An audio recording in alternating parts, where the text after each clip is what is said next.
Hello friends, welcome to my YouTube channel Sweet Moment.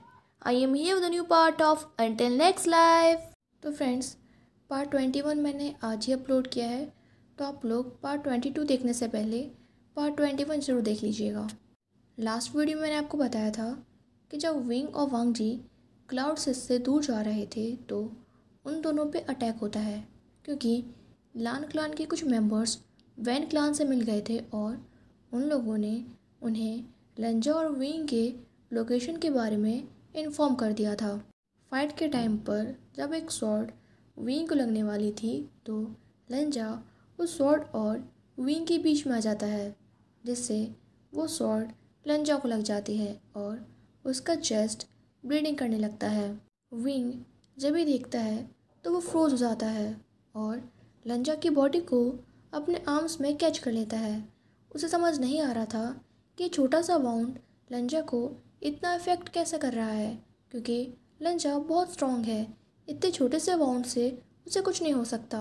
लंजा wing के forehead पर किस करता है और कहता है, लव, हम दोनों के सेपरेट होने का टाइम आ गया है। हम दोनों इस लाइफ में एक साथ हैप्पीली नहीं रह सकते, पर हम दोनों नेक्स्ट लाइफ में ज़रूर मिलेंगे। भले ही मैं तुम्हें याद ना रख पाऊँ, पर तुम कभी भी गिव अप मत करना और मुझे हमेशा याद रखना। ये कहकर विंग के आर्म्स में ही लंजा की डेथ हो जाती है।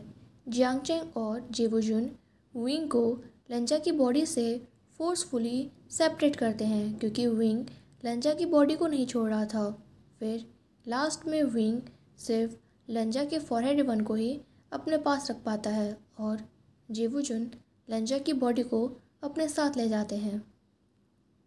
तो फ्रेंड्स, अगर आपने अंटिल नेक्स्ट लाइफ के पहले के पार्ट्स नहीं देखे हैं तो लिंक मैं डिस्क्रिप्शन बॉक्स में दी है, आप वहां से आके देख सकते हैं। और अगर आप मेरे चैनल पे न्यू हैं और आपको मेरी वीडियोस पसंद आती हैं तो चैनल को सब्सक्राइब और वीडियो को लाइक एंड शेयर करना मत भूलिएगा।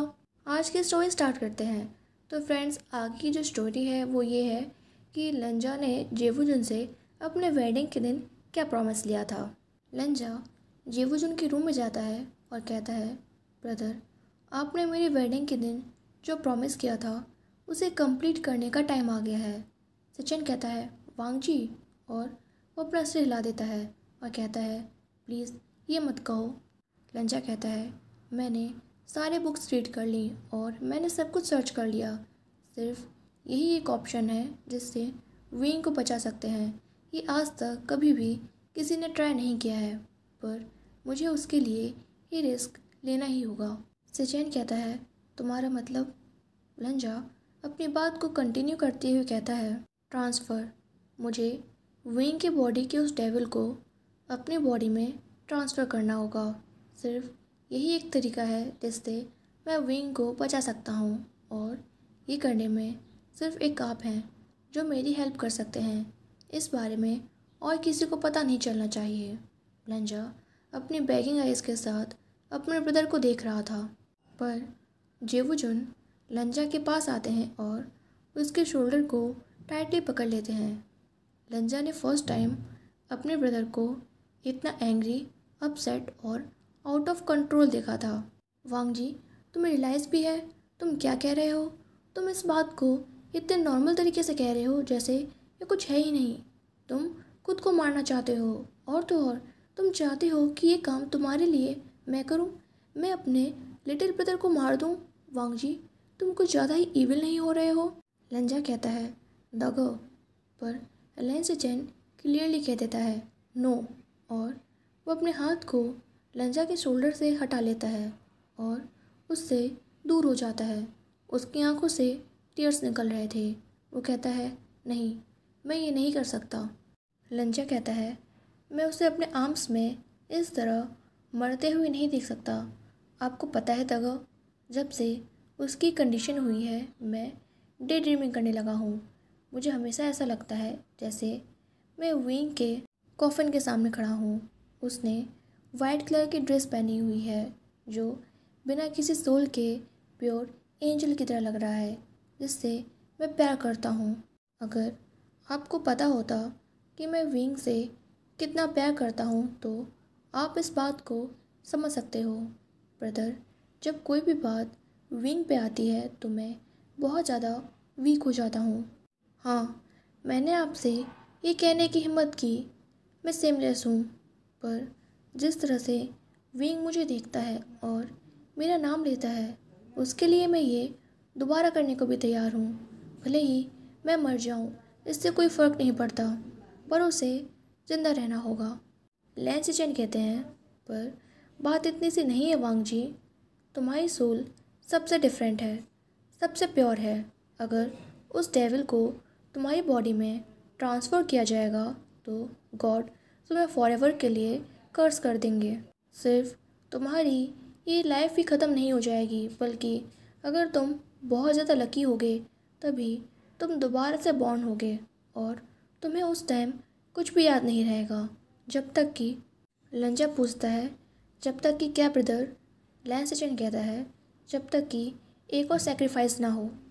लंजा कहता है, मुझे इससे कोई फ़र्क नहीं पड़ता ब्रदर। मुझे विंग पे पूरा बिलीव है, मुझे हमारे प्यार पर पूरा बिलीव है, चाहे मिलियन ईयर्स ही क्यों न लग जाएं, पर वो मुझे ज़रूर ढूंढ लेगा।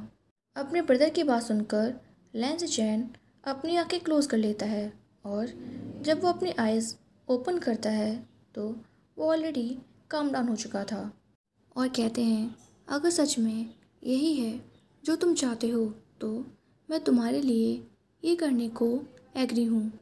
तुम्हें तुम्हारी पूरी लाइफ सफ़र करते हुए देखने से बढ़िया है तुम अपनी कुछ लाइफ को हैप्पीली एंजॉय करो। पर वांग जी, ये बिल्कुल भी इजी नहीं होने वाला है। तुम्हें कुछ दिन और कुछ रात जागना होगा और ना ही तुम कुछ खा सकते हो और ये बहुत ज़्यादा पेनफुल होगा। लंजा सैडली स्माइल करते हुए कहता है, ब्रदर, मैं पेन सहन करने में सबसे बेस्ट हूँ। फिर वो अपने ब्रदर का हाथ पकड़ता है और उसकी आइज़ में देखते हुए कहता है, ब्रदर, ये आपके लिए भी कम पेनफुल नहीं होगा। I am sorry. लैंस चैन कहता है, मुझे पता है, पर बिग ब्रदर कभी भी अपने एडोरेबल लिटिल ब्रदर को ना नहीं कह सकता। ये सुनते ही लंजा लैंस चैन को टाइटली हग कर लेता है और अपने हेड को उसके शोल्डर पर रखते हुए उसके बैक को रब करने लगता है और कहता है, ब्रदर, ये मेरे लिए ब्लेस है जो आप मेरी लाइफ में हैं। तो फ्रेंड्स, इसके आगे प्रेजेंट टाइम की यानी कि मॉडर्न टाइम की स्टोरी है, जहाँ पर विंग अपनी कार को वांग जी और उस ट्रक के बीच में ले आया था और उसका एक्सीडेंट हो गया था। वांग जी भी थोड़ा बहुत इंजर्ड हो गया था। वांग जी अपनी आइज़ ओपन करता है और जब अपने आसपास के वॉल्स को देखता है तो वह गैस कर लेता है कि वो भी हॉस्पिटल में है। उसके सर में बहुत ज़्यादा पेन हो रहा था और उसे चक्कर आ रहे थे। वो बहुत मुश्किल के साथ अपने बेड से खड़ा होता है और कहता है, I am coming my love. उसकी आंखों से लगातार टीयर्स निकल रहे थे। वो इमीडिएटली अपने टीयर्स वाइप कर लेता है, पर तभी जियो जिंग चैंग उसे रोकते हुए कहता है, वांग जी, तुम इस तरह बेड से नहीं उतर सकते। पर वांग जी उसे पूछता है, वो कहाँ है? उसकी वॉइस पहले से बहुत ज़्यादा डिफरेंट और कोल्ड थी। उसकी वॉइस सुनकर जियो जिंग चैंग के साथ जो नर्स थी वो पीछे हट जाती है, पर जियो जिंग चैंग कहता है, तुम्हें अभी रिकवर होने की ज़रूरत है। तुम इस तरह रनिंग नहीं कर सकते, ये तुम्हारे लिए डेंजरस है। वांग जी कहता है, तुम्हें क्या लगता है मुझे इससे कोई फ़र्क पड़ता है?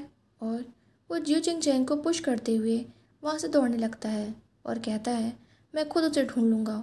जियो जिंग चैंग पीछे से कहता है, डॉक्टर 7th वार्ड में है। और वो वांग जी को देखता है जो कि बहुत डिफ़िकल्टीज़ के साथ चल पा रहा था और विंग को सर्च कर रहा था। नर्स जियो जिंग चैंग से पूछती है, डॉक्टर, क्या आप इस पेशेंट को रोकने नहीं वाले? जियो जिंग चैंग कहता है, तुम्हें क्या लगता है मैं उसे स्टॉप कर सकता हूँ? यहाँ ऐसा कुछ नहीं है जो उसे अपने लवर को देखने से स्टॉप कर सके। पर वो नर्स कहती है, डॉक्टर, ये पेशेंट बहुत ज़्यादा वियर्ड नहीं है। जब ये अनकॉन्शियस था तो ये पूरे टाइम कुछ वियर्ड्स नेम ले रहा था और क्राई कर रहा था, और अब ये बहुत ही ज़्यादा डिफरेंट लग रहा है। जियो जिंग चैंग कहता है, हाँ तुम सही हो, पर अभी इस बारे में बात करना बंद करो, क्योंकि वर्ल्ड में ऐसी बहुत सारी चीज़ें हैं जो हम समझ नहीं सकते हैं। फिर वो सैडली स्माइल करते हुए रूम के बाहर चला जाता है और जुयांग को हक कर लेता है। जुयांग भी उसे टाइटली हक कर लेता है और उसके बैग को रब करते हुए उससे पूछता है, क्या हुआ? जियोजिंग चैंग कहता है, वांग जी, वो अभी कुछ टाइम पहले होश में आया और अपने वार्ड से चला गया। मैं उसे उसके वार्ड में नहीं रोक पाया। जुयांग पूछता है, क्या तुमने उसे वुइंग की कंडीशन के बारे में बताया है? जियोजिंग चैंग कहता है, नहीं, डॉक्टर लैंस चैन को ही वुइंग की कंडीशन के बारे में वांग जी को बताना चाहिए। जुयांग कहता है, ओके, और वो पास की रखी हुई चेयर पर बैठ जाता है और कहता है, वांग जी को इतना ज़्यादा सफ़र क्यों करना पड़ रहा है? फ्रेंड्स, आई होप कि आप लोग को स्टोरी अच्छी लगी हो। अगर वीडियो अच्छी लगी हो तो please like this video and subscribe my channel. Bye bye, take care.